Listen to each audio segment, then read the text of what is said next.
নমস্কাৰ, সকলোকে স্বাগতম জনাইছোঁ মোৰ অন্য এটি নতুন ভিডিঅ'লৈ। আজি মই আপোনালোকৰ কাৰণে গিলাচত বনোৱা বা পঠিজা পিঠা ৰেচিপি লৈ আহিছোঁ। অলপ বেলেগ ধৰণে বনাইছোঁ আৰু এনেকৈ বনালে খুবেই টেষ্টি আৰু সোৱাদ হয়।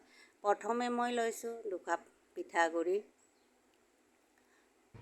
আৰু আধা কাপ ৰুকি থোৱা নাৰিকল লৈছোঁ আৰু 1 চামুচ গাখীৰ পাউডাৰ গাখীৰ লৈছোঁ আৰু বেকিং পাউডাৰ 1 চামুচ লৈছোঁ। আপোনালোকে ধুনীয়াকৈ চাব। আৰু 1 চামুচ চেনি লৈছোঁ, আধা চামুচ নিমখ লৈছোঁ। এই গোটেইবিলাক আপোনালোকে গোটেইটো ধুনীয়াকৈ এনেকৈ মিক্স কৰিব, মিক্সাৰ কৰি ল'ব, যাতে যেন ক'তো কিবা হৈ নাথাকে। ধুনীয়াকৈ এনেকৈ মিক্স কৰিব। মিক্স কৰি আপোনালোকে ঠাণ্ডা গাখীৰেদি, গৰম গাখীৰ নিদিব, ঠাণ্ডা গাখীৰেদি এনেকৈ ধুনীয়াকৈ অলপ অলপ দি লৰাই থাকিব। আৰু যেতিয়ালৈকে যিটো মিশ্ৰণটো বেছি ডাঠো নহয় আৰু বেছি ঢিলাও নহয়, তেতিয়ালৈকে অলপ অলপকৈ দি আপোনালোকে লৰাই থাকিব। মই যিধৰণে দেখুৱাইছোঁ এনেকৈ পিঠাটো গোলাব।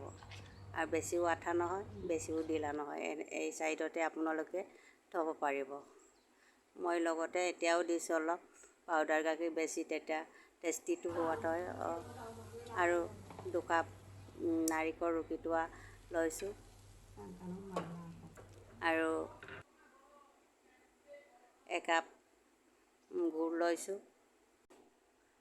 আৰু এনেকৈ আপোনালোকে লৰায়ে থাকিব যাতে যেন পৰি নাযায়। আৰু গেছৰ ফ্লেমটো ল' ফ্লেমৰ ৰাখিব আৰু এনেকৈ লৰায়ে থাকিব যাতে আপোনালোকে দেখিছে এতিয়া আটা আটা হৈ গ'ল।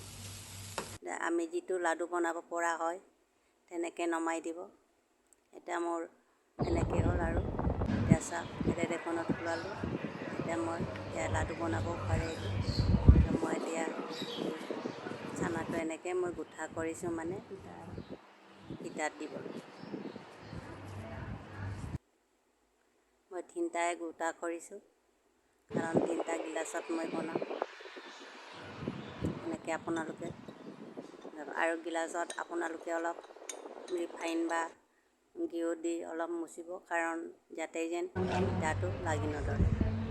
আৰু এনেকৈ ধুনীয়াকৈ আপোনালোকে গিলাচত ভৰাব পিঠাগুড়িটো।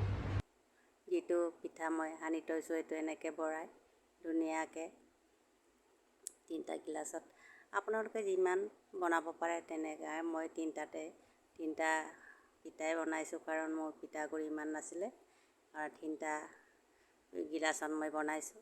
আৰু এনেকৈ মাজত আপোনালোকে লাডুটো দিব। আৰু মই কুকাৰ এটা গৰম কৰিয়ে থৈছোঁ, আৰু কুকাৰত আপোনালোকে অলপ পানী দিব আৰু ওপৰত ঢাকন এটা দি দিব কুকাৰৰ ভিতৰত। এতিয়া ঢাকনৰ ওপৰতে গিলাচবিলাক এনেকৈ থৈ দিব আৰু ঢাকনটো ধুনীয়াকৈ ঢাকি থৈ দিব। আৰু 20 মিনিটৰ পিছত বা 20 মিনিট লাগিব। এতিয়া আপোনালোকে মাৰি এডাল লৈ এনেকৈ চাব পাৰিব পিঠাটো সিজিছে নে সিজা নাই। যেতিয়া পিঠাটো সিজিছে তেতিয়া পিঠাৰ লগত লাগি নাথাকে। আৰু মই কিনাৰ অলপ চুৰিয়েদি কাটি দিছোঁ, যাতে যেন অলপ চলপ লাগি থাকিবও পাৰে। এই আপোনালোকৰ ওচৰত মই সেইটোকে দেখুৱাইছোঁ আৰু আজি। আৰু আপোনালোকে মোৰ চেনেলটো নতুনকৈ যিবিলাকে চাইছে ছাবস্ক্ৰাইব কৰিবলৈ প্লিজ ছাবস্ক্ৰাইব কৰি দিব আৰু শ্বেয়াৰ, কমেণ্ট, লাইক কৰি দিব বুলি মই আপোনালোকৰ ওচৰত সদায় আশীৰ্বাদ বিচাৰিছোঁ। আপোনালোকে নিশ্চয় আশীৰ্বাদ দিব বুলি মই আশা। এয়া চাওক, ইমান ধুনীয়াকৈ 3টা পিঠা ওলাইছে আৰু ইমানেই খাবলৈ ভাল লাগে। ভাপৰ পিঠাও বহুত ধৰণৰ আছে। আমি এইটো পানী দি বনাইছোঁ, কিন্তু পানী নিদিয়াকৈও আমাৰ আগতে মাহঁতে বনাইছিলে। কিন্তু আপোনালোকে এনেকৈ সহজতে বনাব পৰা মই দেখুৱাই দিলোঁ।